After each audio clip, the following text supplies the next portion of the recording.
Hey, how's it going? I'm Sean and this is Devlog 16 for Reaper of the Undead. This week has been pretty hectic, full of long hours and many sleepless nights. When I released the alpha, I had no idea it'd get so popular so quickly. To be honest, I didn't really know what to expect. And now it has over 70,000 plays and so many comments I can barely keep up reading them all.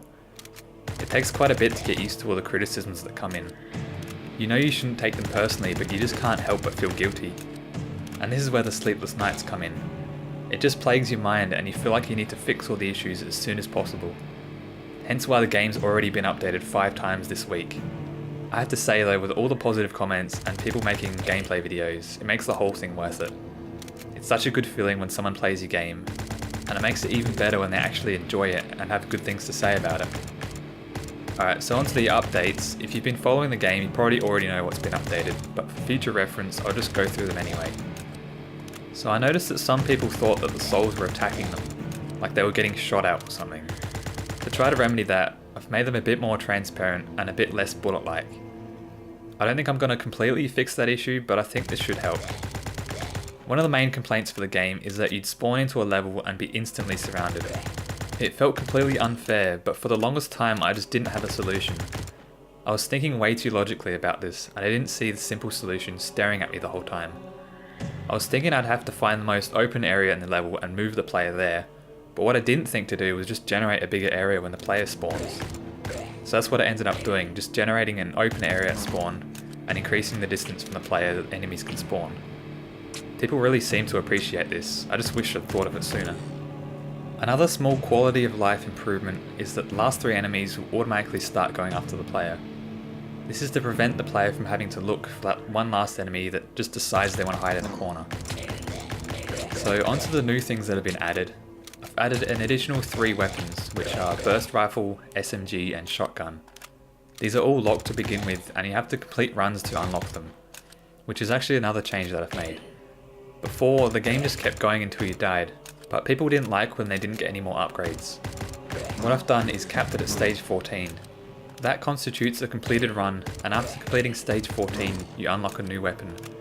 In the future I'll extend it to stage 15, but I want to add some kind of final stage like a boss fight or something. Something funny about the weapons I've noticed is that everyone thinks that a different weapon is noticeably stronger than the others. Some say that the first weapon is the best, others say that the shotgun is the best, and some say the burst rifle is the best, and so on. I think this has something to do with what upgrades people end up with, but it's interesting to see. The point of the new weapons isn't to be better or worse, as some people assume, but it's to be more fun. Sometimes you just want to spray bullets everywhere, so you choose the SMG. Other times you might want to mow down groups of enemies at once with the shotgun. It's more about what's fun to the player, and giving them that choice. I noticed a lot of people complaining about the health system, so I've made a couple of changes to it.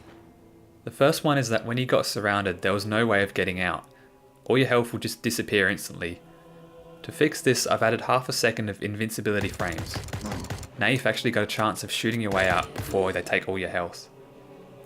The other change was the addition of health regeneration. Some people requested that you should recover health every few levels. This seemed like a valid request, so I just made it so you recover 1 heart every 5 levels. This at least gives the players a fighting chance without making it ridiculously easy. It actually works pretty well because when you're down to your last heart, you get really anxious just holding out until you get another bit of health back. Something else new is the bullet penetration upgrade. I have more upgrades planned, like a damage knockback upgrade and maybe a range upgrade, but those will come later. The bullet penetration upgrade works pretty much how it sounds in that it penetrates through things. It only penetrates through enemies though, not walls. The first upgrade can hit up to 2 enemies if they're in line with each other, and the second upgrade can hit up to 3. And finally we have the enemy you've all been waiting for, the Spitter. It's basically just a reskinned version of the Survivor enemy you would have seen in previous devlogs. I gave it a new sprite and changed its projectile. The enemy isn't too hard to kill, but if you're in a corridor or you're concentrating on other enemies, its projectiles can be pretty lethal, so you need to watch out. Alright, that'll do it for this devlog. Hopefully this game will keep gaining popularity as it gets closer to being finished, and hopefully I can make enough from it that I can keep making games in the future. Thanks for watching and I'll see you in the next one.